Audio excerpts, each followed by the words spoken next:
పైన రెండోసారి నమ్మకం పెట్టి మీకు రాష్ట్రం ఇచ్చారు కదా, మీరు జగన్ కు ఫోన్ చేసి చెప్పామన్నారు, ఏమన్నారు సార్? వద్దని చెప్పలేదా? మీకు వద్దని రాజీనామా చేయొద్దని రాజీనామా చర్చకు వచ్చా? ఆయన అడిగారు, మీరు వెయిట్ చేయాలా? చెప్పండి.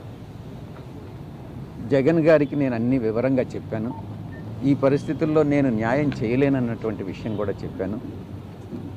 ఆయన అన్న అడ్వైజబుల్ కాదు, నువ్వు రాజీనామా చేయొద్దు, పార్టీ నీకు అండగా ఉంటుంది, మేమంతా నీకు అండగా ఉంటాం, నువ్వు తీసుకున్నటువంటి నిర్ణయం కరెక్ట్ కాదేమోనని ఆయన చెప్పడం జరిగింది. అయినప్పటికీ కూడా నా నిర్ణయం బట్టి నేను ముందుకు వెళ్తా ఉన్నాను. మీరు అనుకుంటే న్యాయం ఏంటి సార్? న్యాయం చేయలేని అంటున్నారు. మీరు ఒక ఏమనుకోవద్దు, క్లారిటీ ఉండాలి క్వశ్చన్ వేస్తే. క్లారిటీ లేని క్వశ్చన్స్ కానీ మీ పదవికి న్యాయం చేయలేదు అంటున్నారు. న్యాయం చేయడం అంటే ఏంది అని అడుగుతున్నారు. మీరు ఏ పత్రిక, మీరు మీ యొక్క ఉద్యోగ ధర్మానికి మీరు న్యాయం చేస్తున్నారా? చెప్పండి. అది కాదులే సార్, మీరు ఆన్సర్ చెప్పండి. మీరు క్లారిటీతో అడగండి. అంటే ఆయన అడిగింది ఏంటంటే, ఇప్పుడు మీరు అంటున్నారు కదా నేను న్యాయం చేయలేకపోతున్నాను, అందుకే నేను నా ప్లేస్లో వేరే ఒకరిని పెట్టాలని.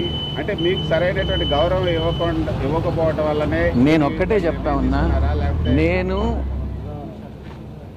దైవభక్తుడిని, నేను అబద్ధాలు చెప్పలేను. అబద్ధాలు చెప్పకుండా ఈ కాలంలో రాజకీయాల్లో రాణించడం అన్నటువంటిది కష్టంగా ఉంది. నా మనసుకి తోచిన విధంగా ఇక్కడ నేను రాణించలేను రాజకీయాల్లో నన్ను నిర్ణయించుకున్నాను. ఇది వాస్తవం. నువ్వు ఇన్ఫరెన్సెస్ డ్రా చేయొద్దు, నేను చెప్పింది విను, సరేనా?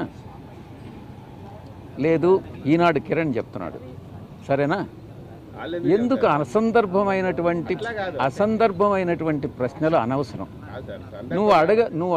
నువ్వు అడగాల్సింది క్లారిటీతో అడుగు, నేను చెప్తా. మార్స్ కానీ లేకుంటే చంద్రమండలంలో కానీ చేయకూడదు. అది ఏదన్నా రాజకీయాలకు సంబంధించిందా?